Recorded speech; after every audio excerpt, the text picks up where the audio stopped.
Okay, welcome to our webinar on gamification. The buzz is growing into a roar. I'd like to just take a quick moment to introduce ourselves. We're MetaMeme LLC, an end-to-end training solutions provider providing instructor-led training, virtual classrooms, and interactive e-learning. I'm Noreen Amir, the VP of Sales and Marketing, and also with us today is Ed Pawelak, our moderator for today.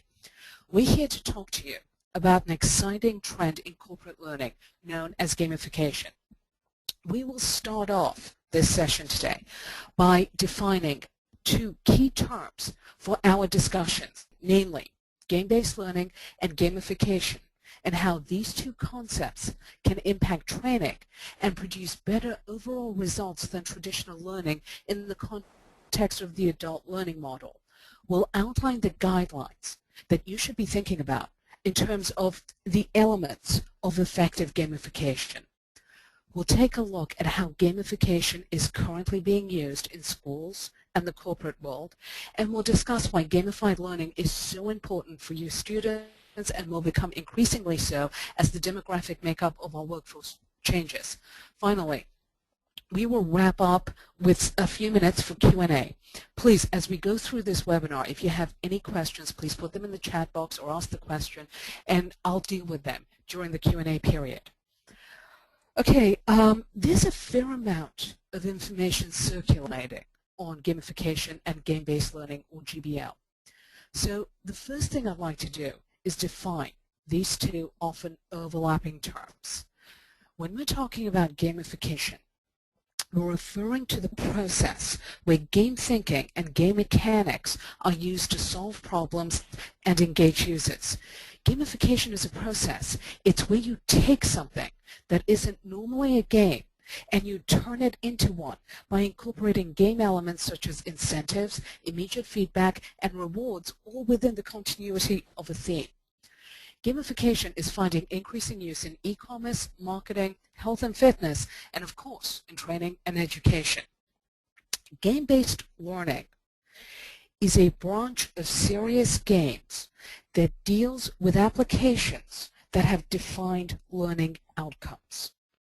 Game-based learning balances subject matter with gameplay, with the objective of the student being able to retain and apply the newly learned subject matter in the real world. Obviously, there's a fair amount of overlap between these two concepts when it comes to training and education. So to reiterate the distinction, GBL, or game-based learning, is a subset of learning in which an entire curriculum can be game-based or games can be incorporated as part of the curriculum, whereas gamification refers to the process of adding game elements to a curriculum. However, both concepts share the common objectives of increasing student engagement and maximizing the retention of material. Now, why do we care about gamification?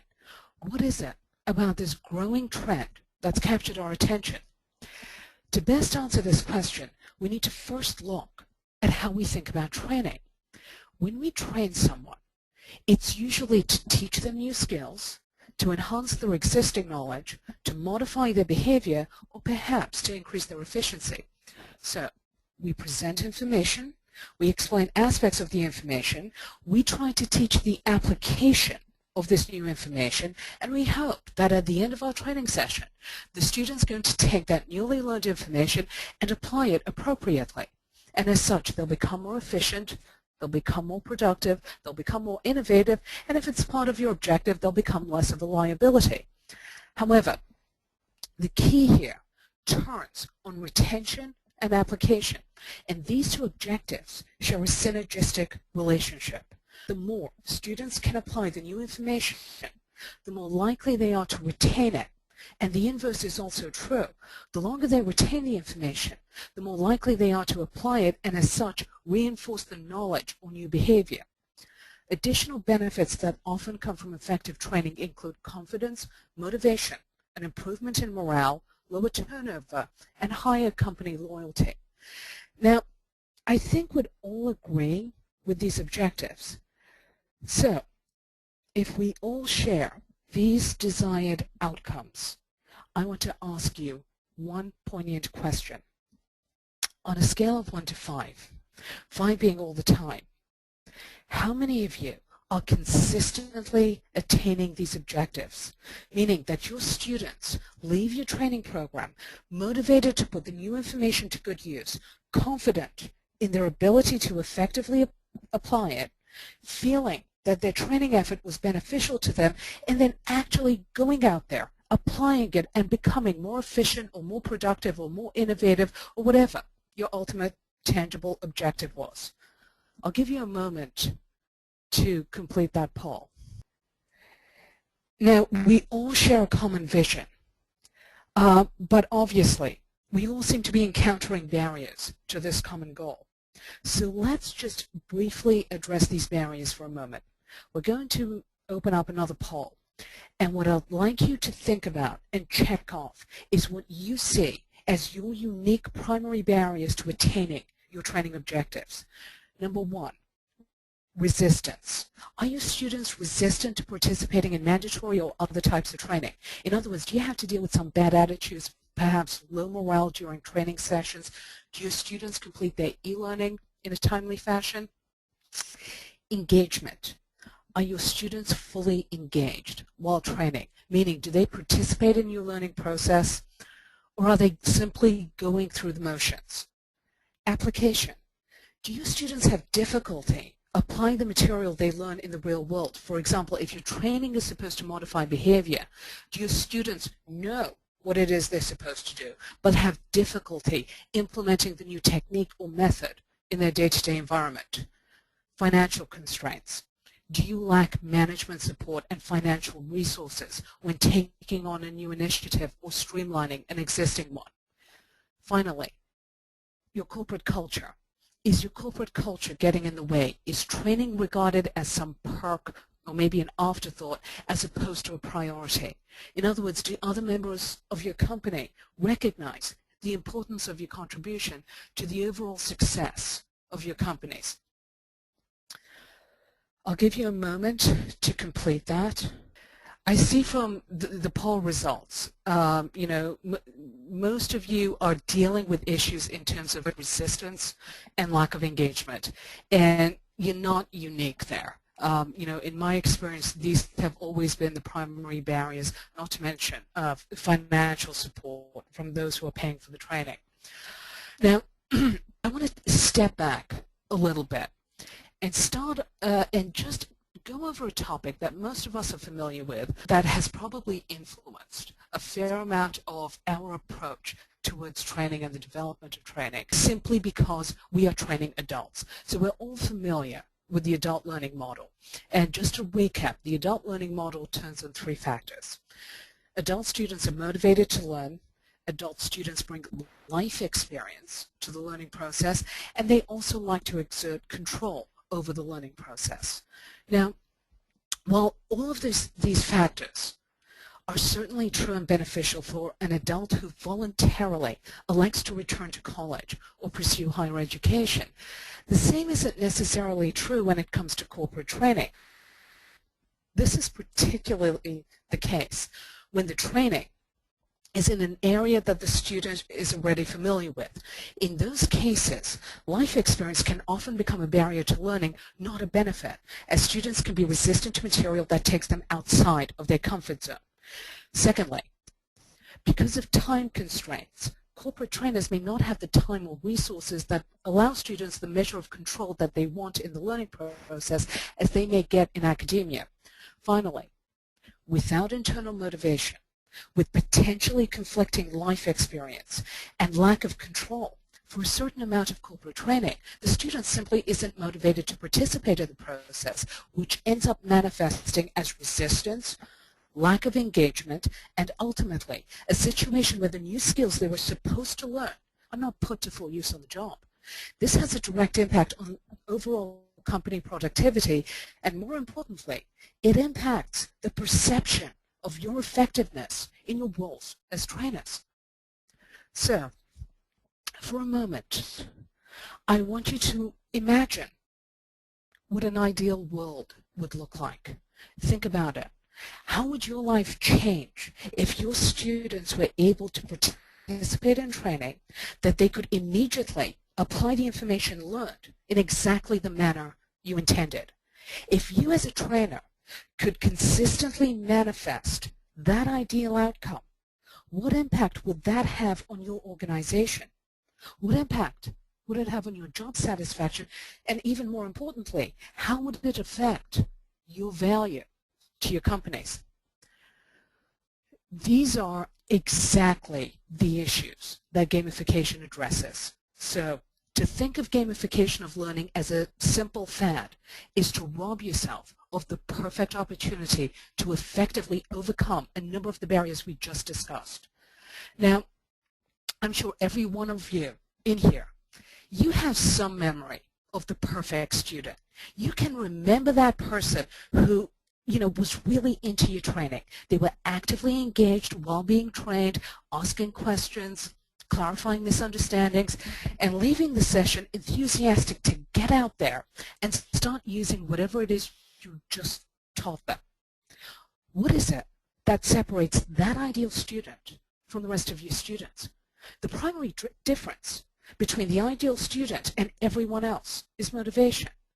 The ideal student was motivated to learn whatever it was you were teaching. So they participated in the way that they did because they actually wanted the knowledge at the end of the training. What if you could wave a magic wand and get your entire student body to react to your training in the same way? Gamification is so valuable because it doesn't rely on the motivation that's so necessary to create the ideal student. With gamification, students will be engaged and they'll participate without ever being motivated to learn whatever it is that you're teaching them. Well-designed game-based learning helps to increase student motivation because humans respond positively to achievable challenges. In fact, well-designed games have been shown to trigger dopamine release, a chemical process in the brain that increases a person's desire for whatever it was that stimulated the original release. Therefore, certain behaviors are driven by reward or the anticipation of one. So in light of this chemical reaction with game-based learning, the student doesn't need to be motivated to participate in the training. In fact, they don't even need to want to participate in the training. They only need to start participating, and nature kicks in, it takes over, and they're engaged. This engagement is enhanced with incremental learning that allows students to attain progressive achievements. So they're applying learned skills to challenges that aren't overwhelming. And more importantly, they're repeating the challenges with varied retrieval cues. An important tool with regard to facilitating retention that we're going to go over in a moment. All these features combined help to create the all-important flow state. Flow is a state of absorption.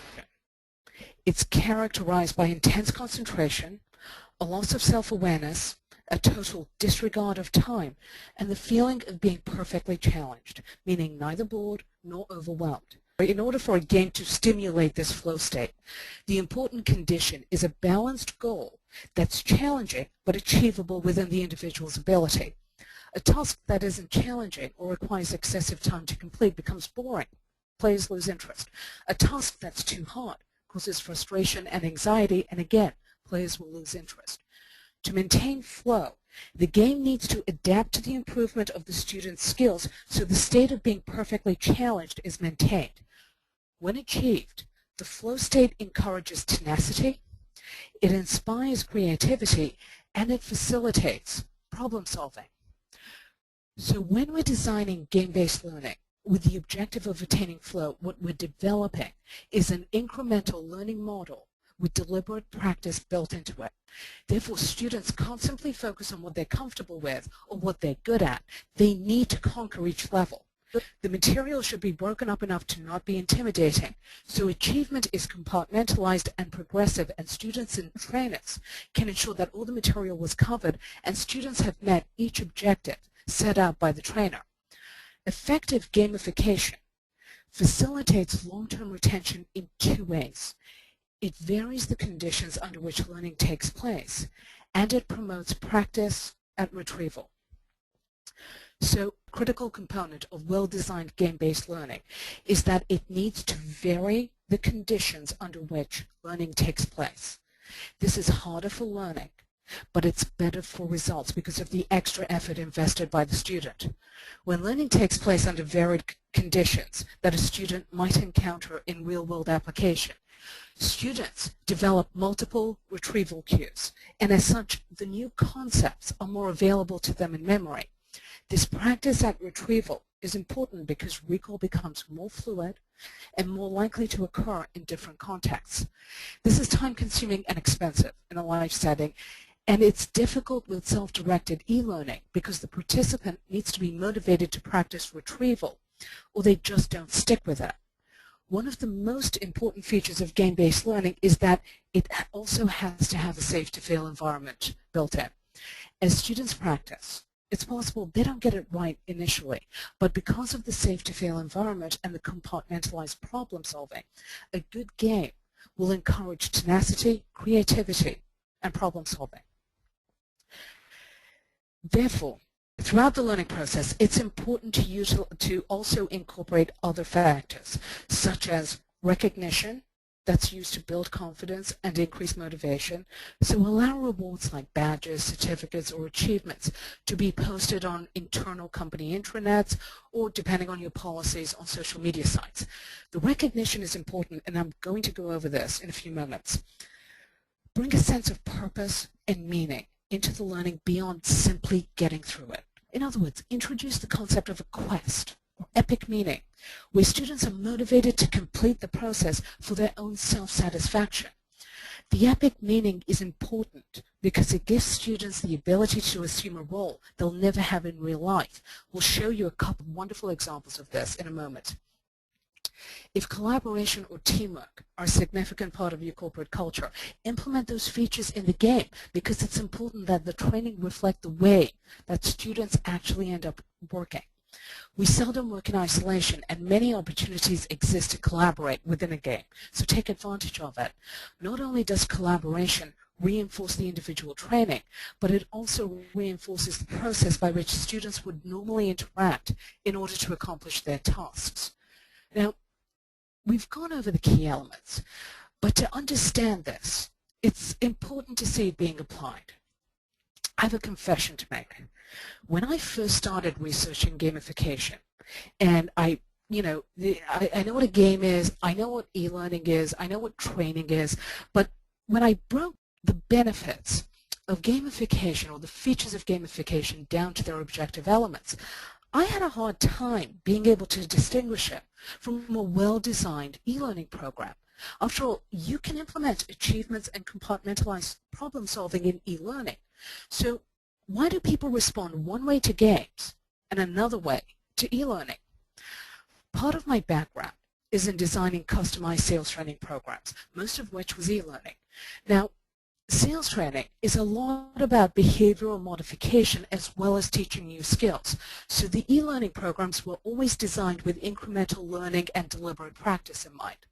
Now, sales training is also rather different from other types of corporate training in that salespeople get directly rewarded for doing a better job by way of higher commissions or bigger bonuses that are directly tied to their performance. Whereas with a lot of corporate training, there may not be any financial benefits to the student at all, or the benefits may come so far down the road that the student doesn't equate the training with the benefit. So in this regard, because salespeople stand in this privileged position to financially benefit from whatever it is that they learn, you would think that they'd be extremely motivated to participate in training because they're going to see the benefits of applying those new techniques, that new knowledge, within a few pay periods. Unfortunately, this was rarely the case. I routinely had to deal with salespeople who didn't complete their e-learning on time, who forgot the content shortly after taking it, or who treated the content in a skeptical or defensive manner, which translated into hours and hours of coaching time that I had to put in to fill in the gap between the e-learning and the salesperson finally applying the new techniques consistently. Of course, this ended up costing their companies a huge amount of money, not because of the fee I charged them, but because of the opportunity cost the company suffered because of this relatively slow adoption. So, salespeople lost out on commissions because they weren't closing deals at the rate they should have been, and their companies were losing out on significant revenue for exactly the same reason. So when I first started looking at gamification, the first thing I thought about was, how would I use it in my capacity as a sales trainer? How would gamification fit in for my purposes? And more importantly, how would it help salespeople? Let me start by telling you a story. Let me tell you the story of Norman. Norman spent the early part of his 20s diligently pursuing an anthropology degree at a Tier 4 college. Upon graduation, he was devastated to find out that his intimate knowledge of the social etiquette of Peruvian shamans didn't translate into lucrative employment for him. So he left college, sheepskin in one hand, student loan coupon book in the other, and he set off to seek his fortune. Like many at his age, with no defined career role, he ended up falling into a sales position. After several failed attempts at sticking with a company, he eventually found something with a certain degree of respectability that afforded him the opportunity to wear a nice suit every day and work out of a nice clean cubicle. This job was one where he was expected to sell websites to local law firms. So he was expected to cold call on senior partners or solo practitioners in hopes he'd be able to get them on the phone, pitch them, book an appointment, run the appointment, and sell them a $15,000 website.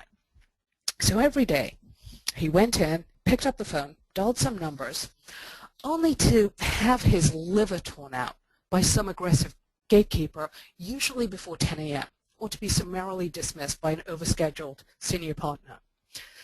Now, despite the best efforts of his sales manager, Norman had difficulty applying any recommended sales techniques or guidance or building on them. And more importantly, he hadn't seen any success from learning them.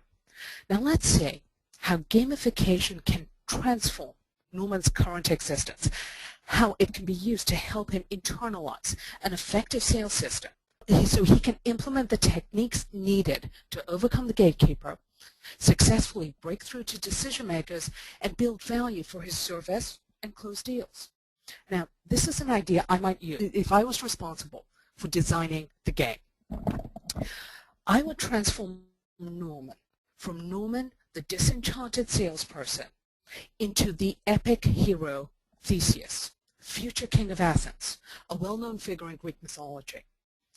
Instead of trying to sell website services to a cranky lawyer, Norman must now use certain sales techniques to effectively navigate the labyrinth at Minos and capture the Minotaur, who will end up feeding on him if Norman isn't fast enough or proactive enough to counter this outcome. This particular Minotaur is special, however. Depending on the approach Norman takes with it, it can suddenly become larger and more threatening, or smaller and more compliant. So Norman's game objective is to deal with various obstacles within the labyrinth so he can find the Minotaur, and when he gets face-to-face with it, he needs to be able to continue navigating the labyrinth while dealing with the various threats the Minotaur presents by way of objections or simply smiting Norman with its powerful hand. In order to become the king of Athens, there are several milestones Norman must attain by way of navigating the labyrinth. For example, the first time he captures the Minotaur, he gets an additional tool or weapon he can use on the next level. The next time, he may get the ability to have his sales manager's graphic counterpart assist him capture the beast. Maybe the fifth time he makes it through, he gets to court the daughter of King Minos, his future consort. In order to become the king, he must have taken 15 Minotaurs captive. As such, he needs to go through the process effectively at least 15 times. Each level would present a different scenario for varied retrieval cues that he can use in the real world, and each level would become more complex, presenting unexpected objections, unforeseen decision makers, or unanticipated budget changes. When Norman embarks on each mission. Most likely he's going to fail at least a few times before making it through. However, when he fails in the game, when he fails to use the right technique, he doesn't experience rejection, he doesn't feel ashamed, he doesn't lose heart that he'll ever excel at the position, nor does he develop this expectation for failure that so many salespeople do when they've been exposed to a lot of rejection.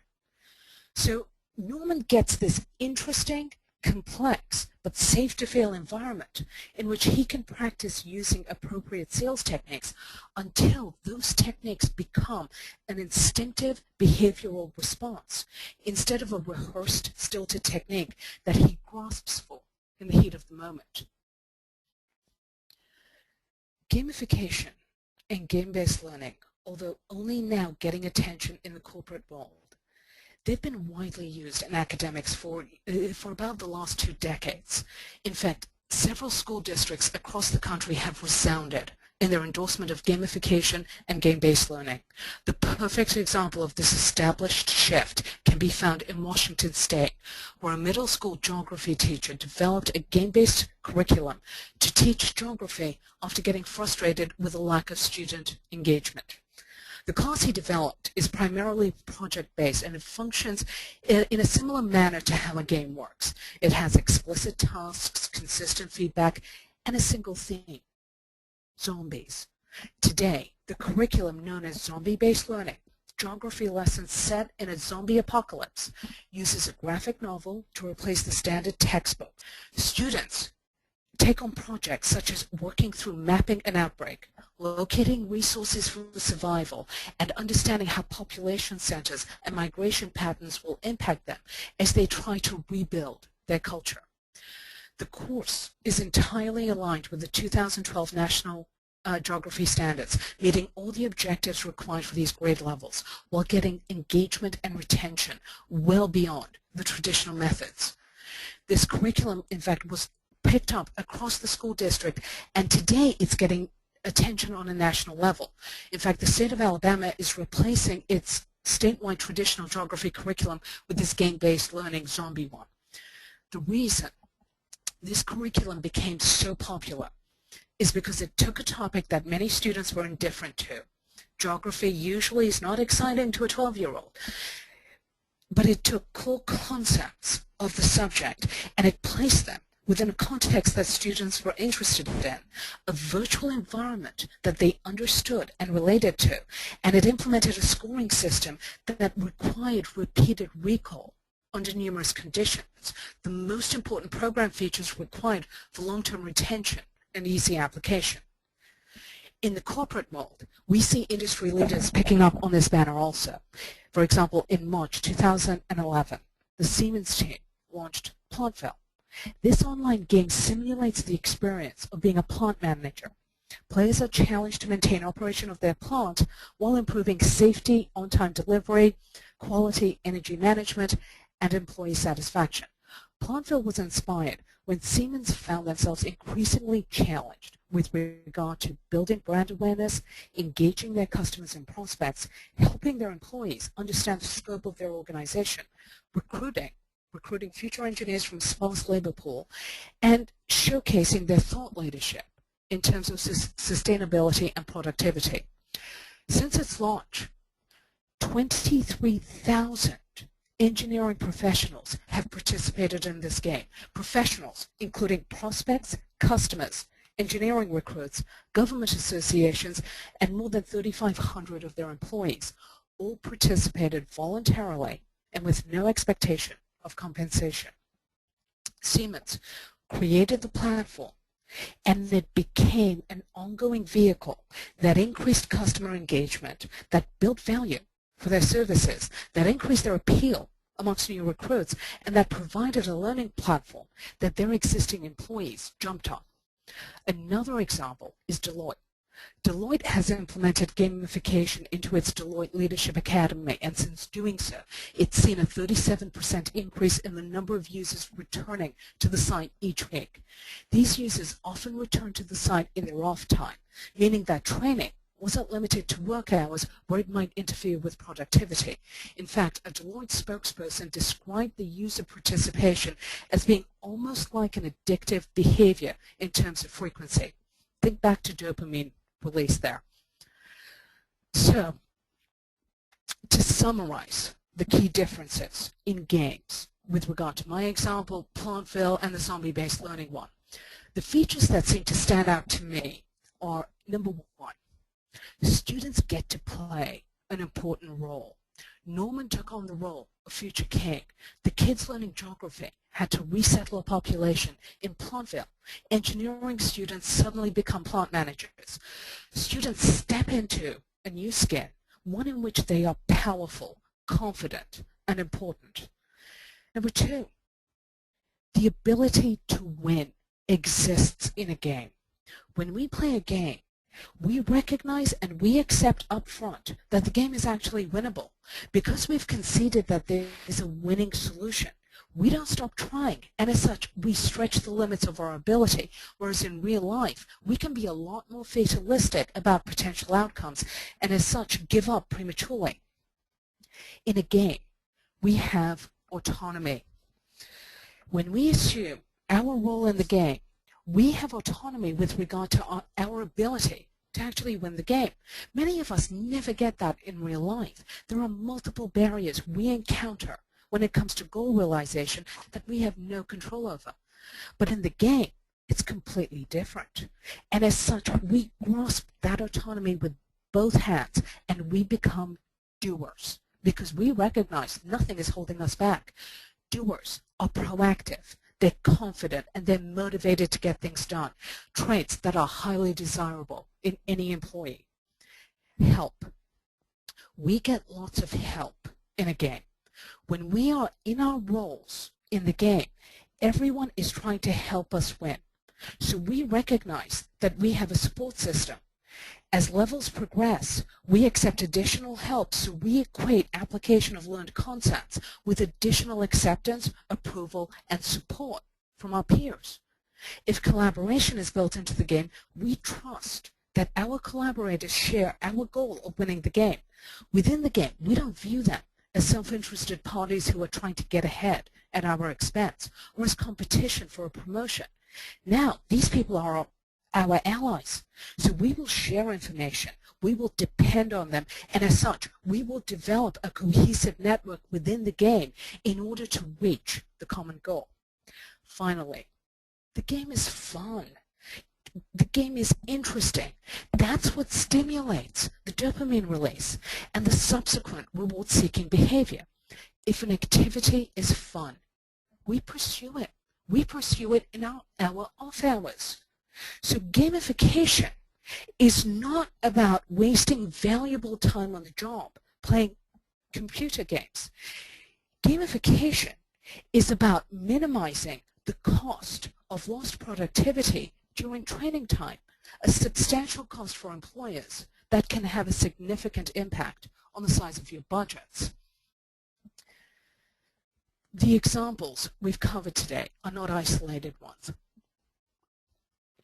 In fact, a Gartner research report claims that by next year, 70% of the global 2,000 will be using gamification in some way.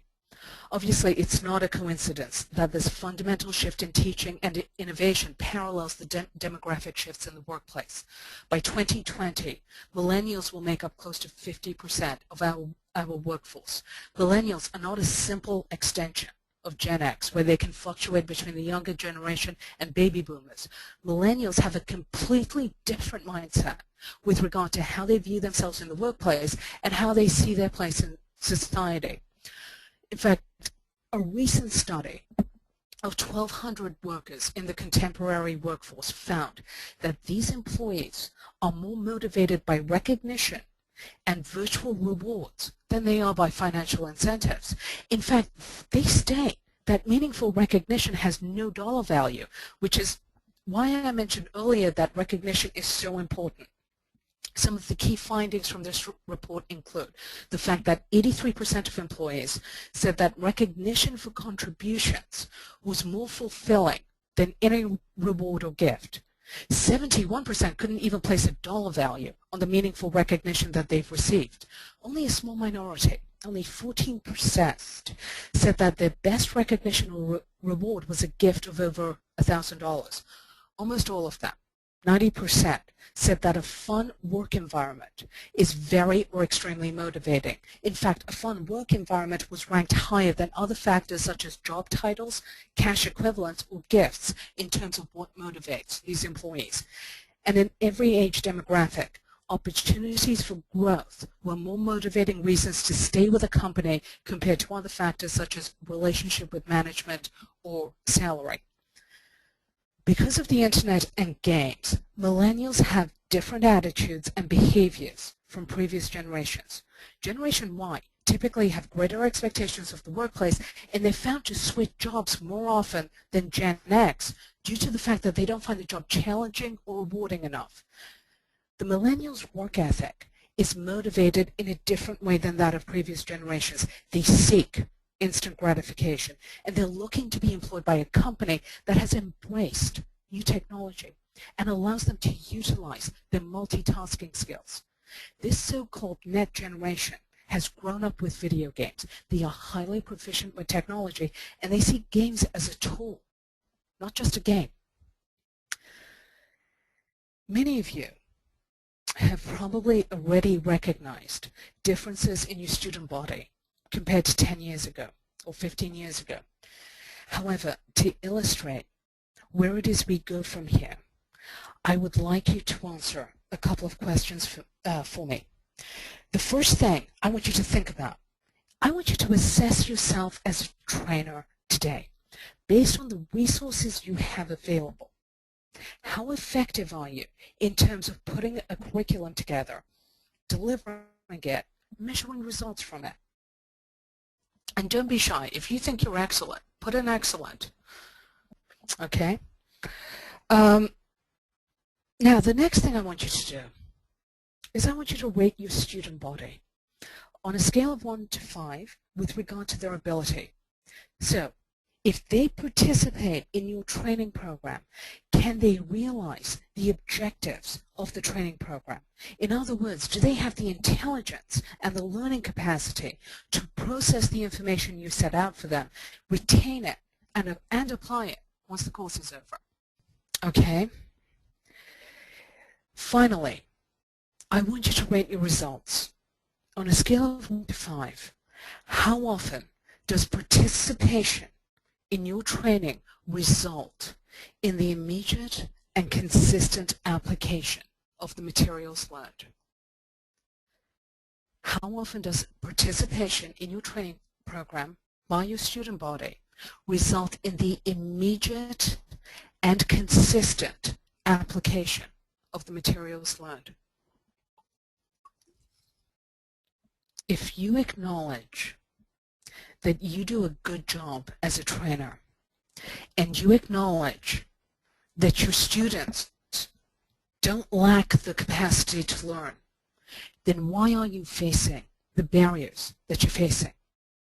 This is the gap that trainers have to deal with every day, and it's the frustrating part of our careers because it's an aspect of our jobs that we have no control over. This is the gap that gamification can fill for you, especially when it comes to training millennials, so both you and your students are working less to achieve a better outcome than you had before. In conclusion, I encourage you, when you're designing your next e-learning initiative or evaluating gamified learning, to think like a gamer. Why do you enjoy games? What is it that keeps you coming back? Incorporate those elements, such as incremental and progressive levels, problem solving in varied repeatable scenarios, or providing a system of recognition in the context of epic meaning. By integrating gamification into the workplace, employees are encouraged to engage in desired behaviors. They get the instant gratification that they're seeking through their efforts, and they receive immediate feedback. Employers see increased socialization and personal satisfaction from the employee as a result of the gamification program. As a trainer, gamification is important because you get immediate feedback, and instant gratification also. So you get to see in close to real time just how effective your training program is.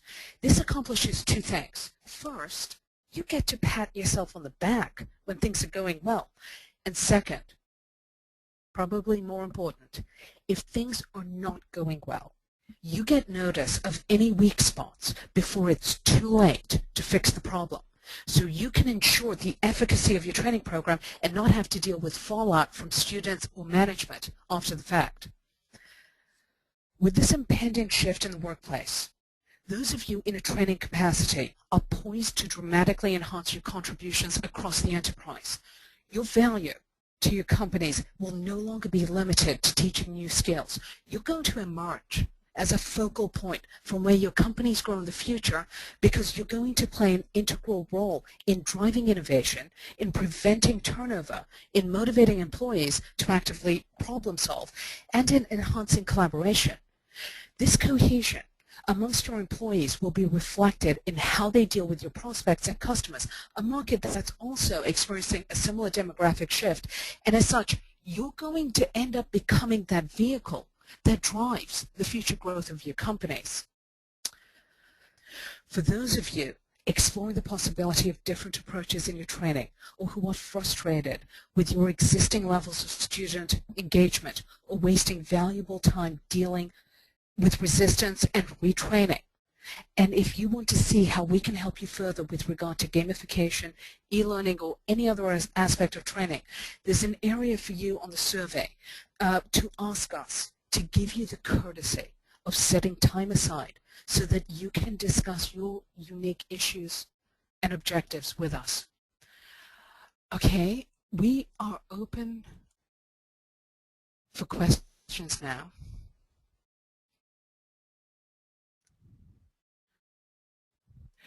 Okay, someone just asked me a great question. Isn't gamification being primarily used in customer-facing applications?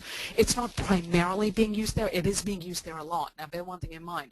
That approach is gaining a lot of popularity in marketing. And the reason that that's something we need to pay attention to is because with marketing, you have a huge amount of competition. So if people using gamification are winning out at actually getting customers, imagine what it will do with a captive audience.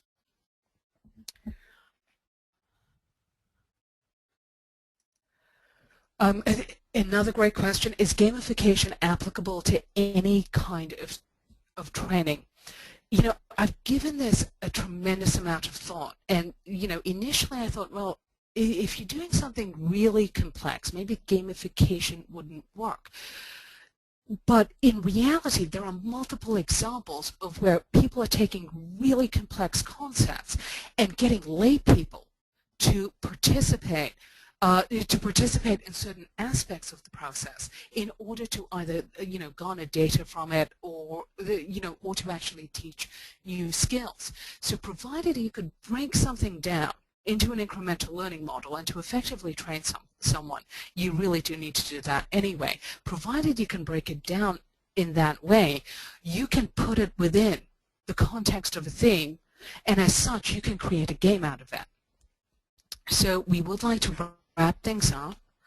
I want to thank you all for attending today, and we do hope to see you at a subsequent event. If you do want a copy of the PowerPoint, please don't forget to take the survey. It's a very brief survey. Thank you very much, and have a wonderful rest of the week.